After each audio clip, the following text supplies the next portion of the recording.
Hi, this is Jackie from GirlWithNoName.com, and not long ago I had the distinct honor and pleasure of interviewing none other than Mike Geary, the author of The Truth About Six-Pack Abs and The Fat Burning Kitchen. And here are some of the things that he had to say. People who are making it difficult, once they get everything right, make it easy. Right. So it boils down to total body fat, too. It's like you can't spot reduce by, again, doing a bunch of crunches or doing a bunch of stuff specifically for your stomach. It's about total body fat on your body. You have to get your whole body lean for those abs to actually pop out. Yeah, exactly. Right. So, okay, let's get down to it. What kind of exercises does it take to get the right work done in the right way? Well, this part always surprises people, especially since the title of my program is Truth About Six-Pack Abs. But the ab exercises themselves are actually the least important part of the program, and they're the most. They're probably 5 minutes per session. Out of maybe like a 45-minute workout, say, for example. It's the least important part. The most important part is what are you doing to really stimulate a metabolic change in your entire body. And that is, full body exercises that work the largest muscle groups in your body and not just focusing on the abs.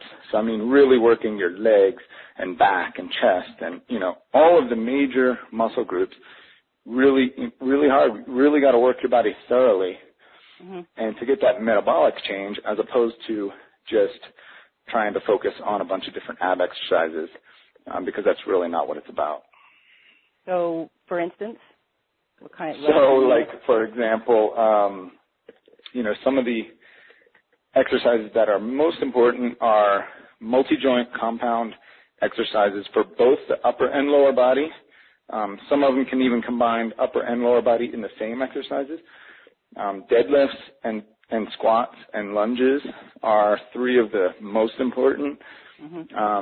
There are exercises like dumbbell squat and presses where you're working the upper body and lower body in the same exercise. There are exercises like this one always cracks me up. Whenever I'm in a gym, I do an exercise called one-arm snatches or two-arm snatches sometimes with I love those ones.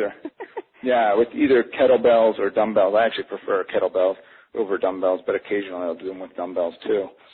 And it's essentially, it's taking a weight from floor level and snatching it up over your head in one motion. And there's swings also, which are sort of like in between that, where you're swinging the weight up to head level.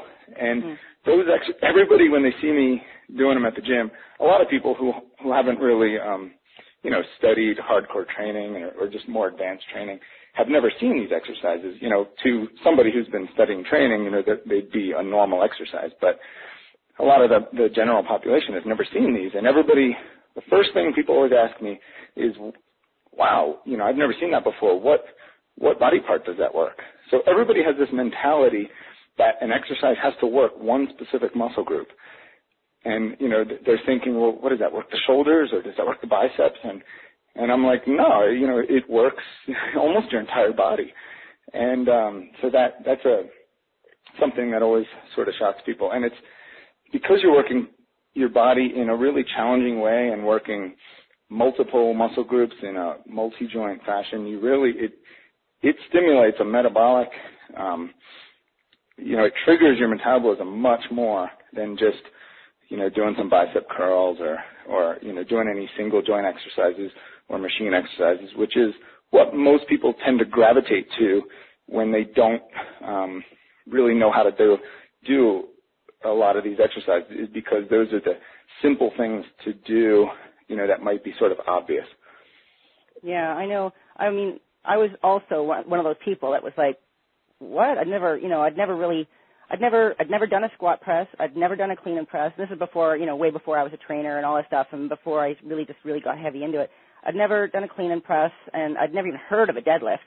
And for me, it's amazing how much you can actually feel your core engaging and really, really working when you do these moves too. It's not just about for me anyway, for hitting all these different muscle groups at the same time and getting my metabolic rate up, it's about, I mean, that's hard work for your abs.